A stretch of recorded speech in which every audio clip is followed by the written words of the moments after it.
जय हिंद दोस्तों, welcome to ज्योतिर्मय। दोस्तों आज हम स्वागत करेंगे रोहित शर्मा जी का, India matters with Rohit Sharma से। भैया बहुत बहुत स्वागत है आपका हमारे चैनल पर। नमस्कार, thanks a lot for calling me. भैया एक सवाल पूछना था।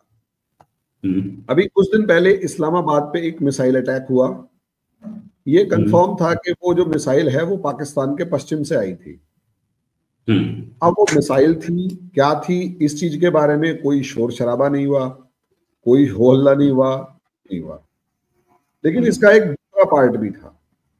दूसरा पार्ट इसका ये था कि भैया हम जिस चीज के ऊपर डिस्कस कर रहे हैं कि अभी कुछ दिन पहले पाकिस्तान ने, कल परसों ही पाकिस्तान ने पाकिस्तान के 16 से 17 न्यूक्लियर साइंटिस्ट, जिसमें कुछ टेक्नीशियन थे, कुछ साइंटिस्ट थे, उनको अरेस्ट कर लिया, उनको किडनैप कर लिया, एबडक्ट कर लिया तालिबान ने।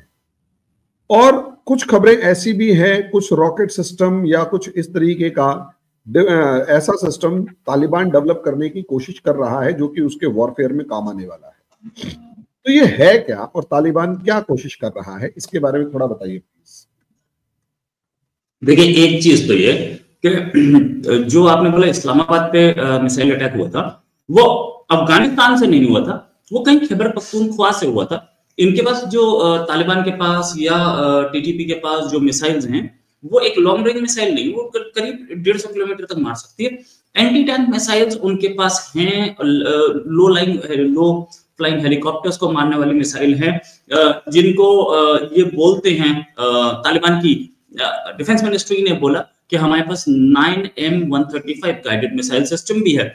13 लोग, ऐसा बोला कि 13 लोग हमारे पास हैं जो कि उन्हें ऑपरेट कर सकते हैं। ये दूसरा, इनको कानपुर मिसाइल जो कि सोवियत यूनियन ने डेवलप की थी, वो मिसाइल और मिलान मिसाइल, ये दोनों भी इनको कहीं से मिल गई। साथ में जर्मनी और फ्रांस की जो जॉइंट एफर्ट से मिसाइल्स बनी थी, वो भी ये कहीं से निकाल चुके हैं, ये पता लग रहा है हमें।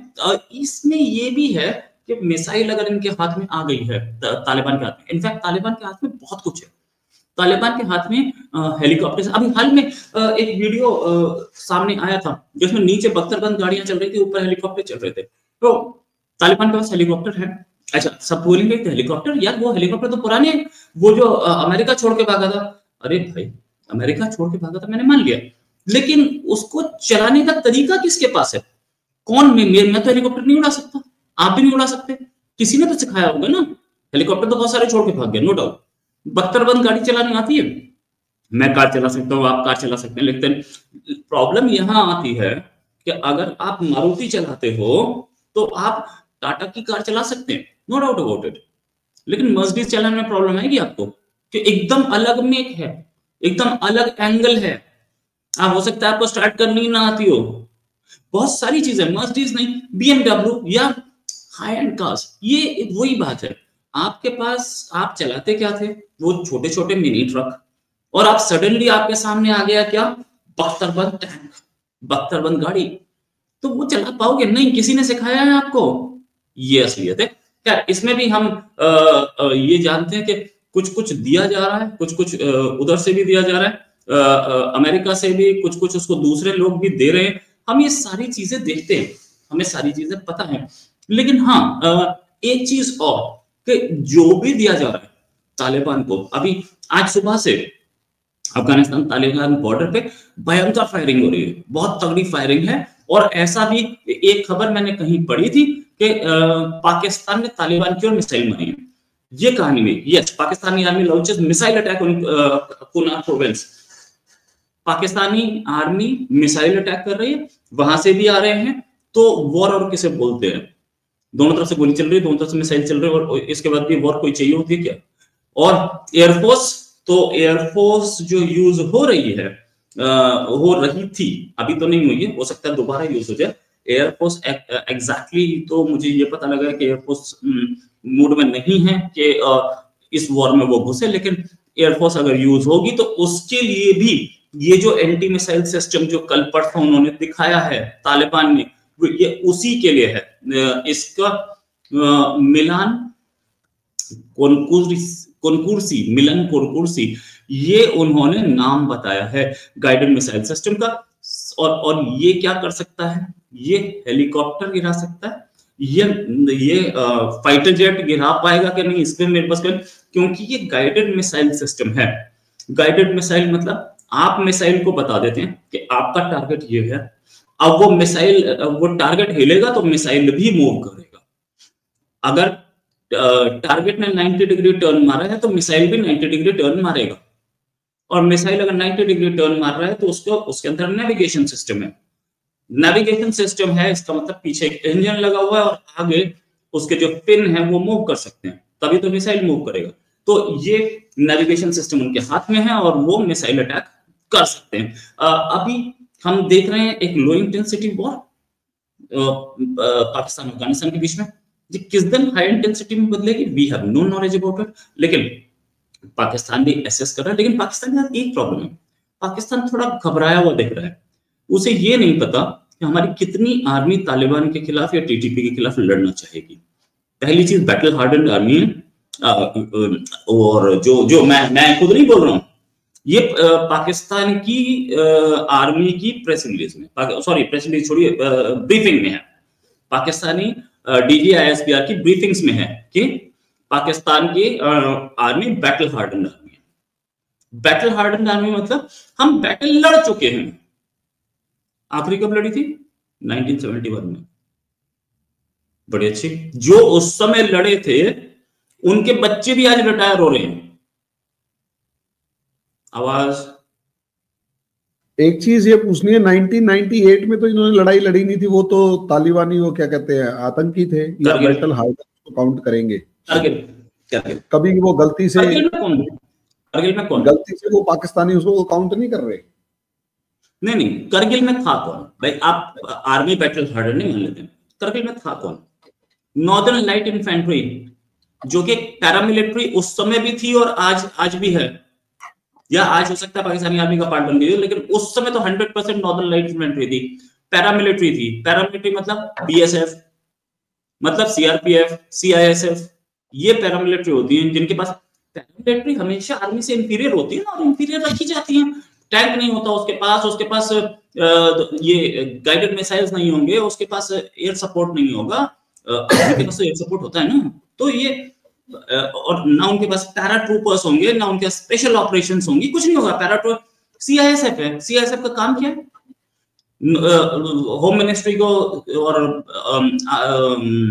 एयरपोर्ट की सिक्योरिटी और मेट्रो की सिक्योरिटी, ये काम है ना, उसको टैंक की क्या जरूरत है? तो ये वैसे ही नॉर्दर्न लाइट लगाई हुई थी।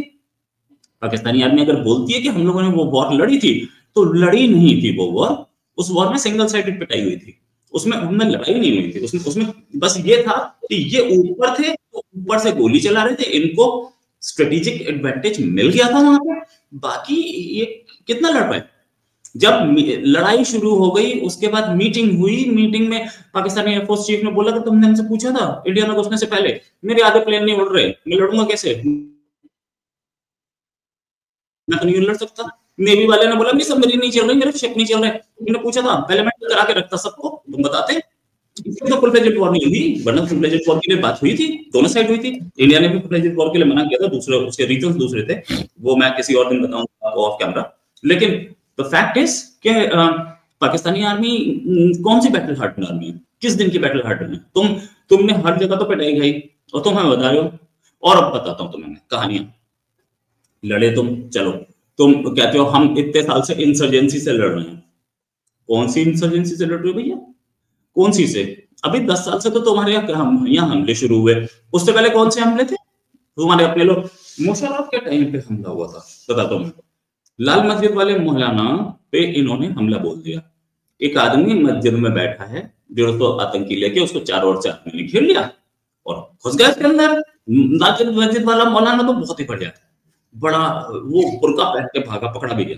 वो बुर्के में उसका वीडियो भी आया, बुर्के में साले को PTV में खड़ा कर दिया, इतने गुस्से में थे। लेकिन उसके बाद क्या हुआ? उसके बाद लाल मस्जिद वाले मौलाना ने इतने ब्लास्ट करवाए, इतने हमले करवाए पाकिस्तान पे कि पाकिस्तान दोबारा उस लाल मस्जिद वाले मौलाना को छू नहीं पाया। आज तक रिकॉर्ड है। अभी 3 साल पहले उसने अपनी हफ्सा मदरसा है उसका, पाकिस्तानी पार्लियामेंट से सिर्फ 3 किलोमीटर दूर रहता है। हफ्सा मदरसा के ऊपर तालिबान वही है क्या? हाँ, सिर्फ 3 किलोमीटर है, अभी भी वही है, और हमले करवाता है, आराम से कराता है, और ये कुछ नहीं कहते। कह सकते हैं इनके अपने कर्म खराब हैं। 1990s में 80s में सारी आर्मी की और पूरे गवर्नमेंट के जो बड़े senior officers, Pakistan civil services के ऑफिसर्स, लाल मस्जिद वाले मौलाना के पास जाके नमाज पढ़ते थे, और ये जितने आतंकी है वो भी वहीं रहते थे, सबकी दोस्ती हो चुकी है। कितने पाकिस्तानी आर्मी ऑफिसर लाल मस्जिद वाले मौलाना के साथ मिले हुए, किसको पता है? सबके सब प्रमोशन के लिए वहीं पे लाल मस्जिद वाले मौलाना के पैर छूते थे कि जब जरा बात करके मेरी प्रमोशन करवा दो। आर्मी चीफ भी आपको जानता है कौन वो लाल मस्जिद वाले मौलाना के जितने आतंकी घूम रहे हैं इस समय, टीटीपी के हो, तालिबान के हो, सारे के सारे कभी न कभी जामिया हफ्सा में रह के गए हैं। हाँ, वो जामिया हफ्सा नहीं है, उसका नाम हफ्सा मदरसा है, हफ्सा मदरसा इसकी हॉस्पिटैलिटी लेके गए हैं। तो क्या ये जानते नहीं है? इतनी औकात ही नहीं किसी की कि उसके सामने बोल जाए। उसने पाकिस्तान में रहते हुए मुशर्रफ के ऊपर हमला कर दिया, किसकी औकात थी? ये सिचुएशन पाकिस्तान अपनी आर्मी पर ट्रस्ट कर पाएगा? चांसेस हैं बहुत मुश्किल। और ये बात मैं नहीं बोल रहा, सबके सामने ओपन में है। लाल मस्जिद वाला मौलाना को एक बार तो मुशर्रफ ने दम कर दिया, लेकिन उसके बाद दोबारा छूने की, वही मुशर्रफ के ऑफिस से 3 किलोमीटर दूर बैठा है, आज भी बैठा हूं। तो ये सिचुएशन है। आप ये तालिबान से लड़ जाएंगे, मुझे तो बहुत मुश्किल लग रहा है। और तालिबान को अभी तो एक मिसाइल ही है ना, तो तालिबान के पास और बहुत कुछ आना बाकी है। आप देखते तो दिखाया क्या प्लीज। मैं ऐसा कह रहा हूं कि पाकिस्तान कह रहा है कि मुझे एक बीमारी हुई है, कि मुझे टेररिज्म की एक बीमारी हो गई है जो जिससे मैं परेशान हूं। उसे कोई ये समझाए अबे तू खुद ही एक बीमारी है, तू खुद ही टेररिज्म है। मतलब बीमारी को बीमारी कैसे हो सकती है? वो खुद एक बीमारी है। वो असलियत में बस ये है, उस दूसरे फेस से कह रहा है मुझे दर्द हो रहा है, कि अबे तू खुद बीमारी है, खुद दर्द है, और तू कह रहा है कि तुझे कोई दर्द हो गया। नहीं, वही तो तेरी यूएसपी है जिससे तू खुद परेशान है। जी भैया। एक्चुअली क्या है कि ये सिचुएशन कि तालिबान क्या कर रहा है, तालिबान इस समय किस पोजीशन में है, तालिबान के कितने एक्यूजेशंस हैं, तालिबान क्या क्या नया ले आया है। एक बार तो वो मिसाइल अटैक मार गए, एक बार तो एयरफोर्स जाके अटैक मार के आ गई। कल जो इन्होंने, कल या परसों, 3-4 दिन पहले जो इन्होंने दिखाया है, तालिबान ने दिखाई है एक वो जो मैं बोल रहा हूँ 9M135 गाइडेड मिसाइल सिस्टम। वो क्यों दिखाई? इसलिए दिखाई कि दोबारा एयरफोर्स यूज करने की कोशिश मत करना। वो और किसको दिखा रहा है? इंडिया को, अमेरिका को, रशिया को, चाइना को? नहीं, पाकिस्तान को दिखा रहा है ना। मतलब उसे दिखाने की जरूरत पड़ी थी।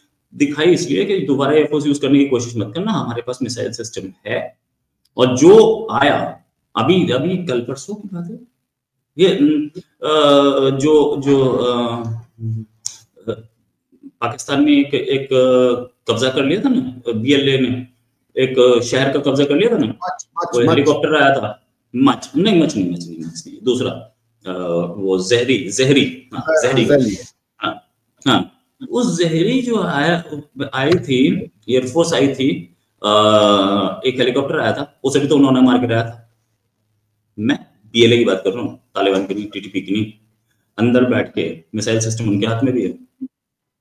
तो ये देखने वाली बात है, तालिबान जो है वो छोड़ेगा नहीं। और तालिबान अब तालिबान के हौसले इतने बुलंद हैं कि खैबर पख्तूनख्वा तो छोड़ो, उसने बोल दिया हम अरेबियन सी तक सब कुछ अपने हाथ में ले लेंगे।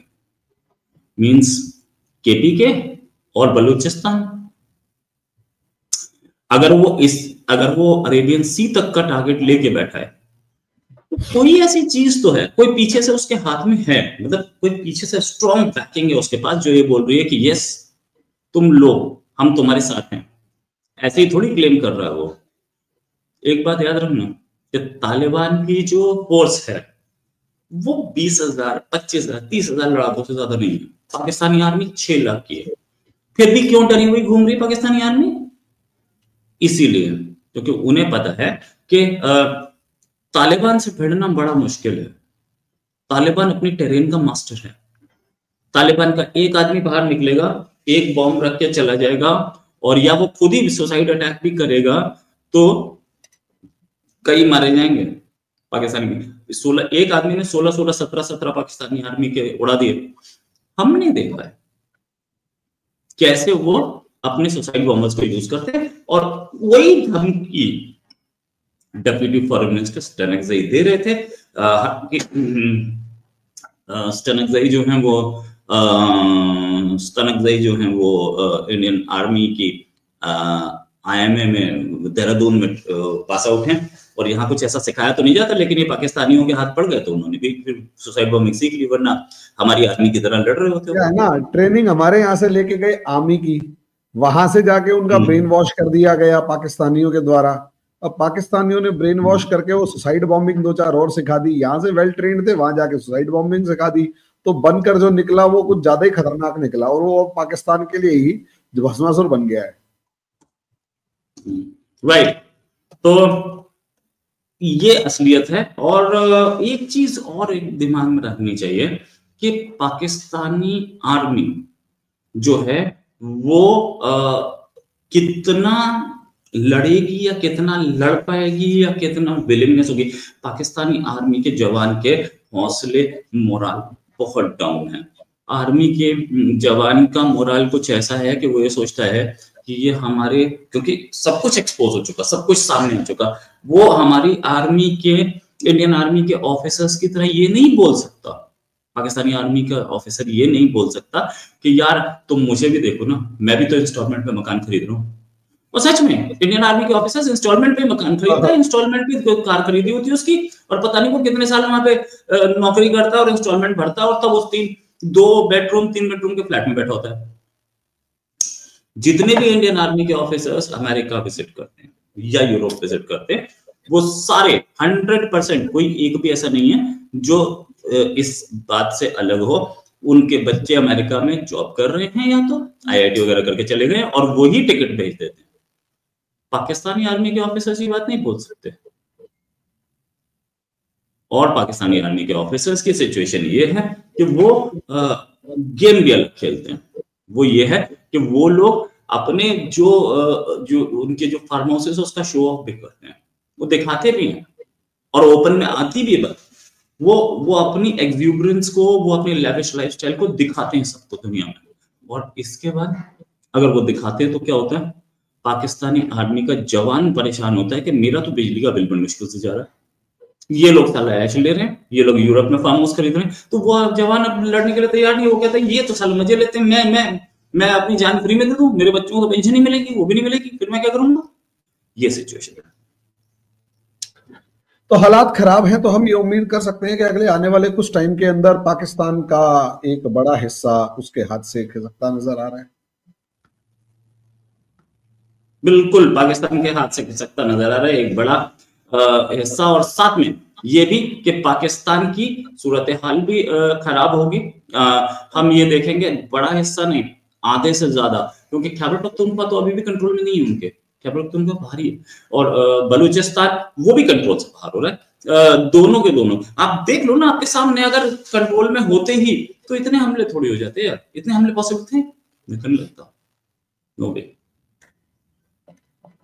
भैया टाइम दिया उसके लिए बहुत बहुत शुक्रिया। समझ में आ रहा है कि हाँ, पाकिस्तान के हालात कुछ ज्यादा खराब होते जा रहे हैं, और आने वाला टाइम पाकिस्तान के लिए एक तगड़ी अग्नि परीक्षा है, और उम्मीद करते हैं कि पाकिस्तान, अब मैं तो कोई उम्मीद नहीं कर रहा, भाड़ में जाए। और क्या कहूँ यार, मेरे को समझ में नहीं आ रहा, वो इतने हैं ही निकम्मे। खैर भैया, आपने टाइम दिया उसके लिए बहुत बहुत शुक्रिया। मैं यही जाने से पहले यही कहूंगा, रोहित जी का channel India matters with Rohit Sharma, मेरा चैनल ज्योतिर्मय, दोनों को लाइक करें, सब्सक्राइब करें, शेयर करें, बेल आइकन जरूर दबाएं, ताकि मेरी ये वीडियोस, हमारी ये वीडियोस आप लोगों तक जल्दी से जल्दी पहुंचे। मेरा चैनल ज्योतिर्मय है, इसे भी लाइक कर लीजिएगा। भैया बहुत बहुत शुक्रिया, धन्यवाद, नमस्कार। नमस्कार।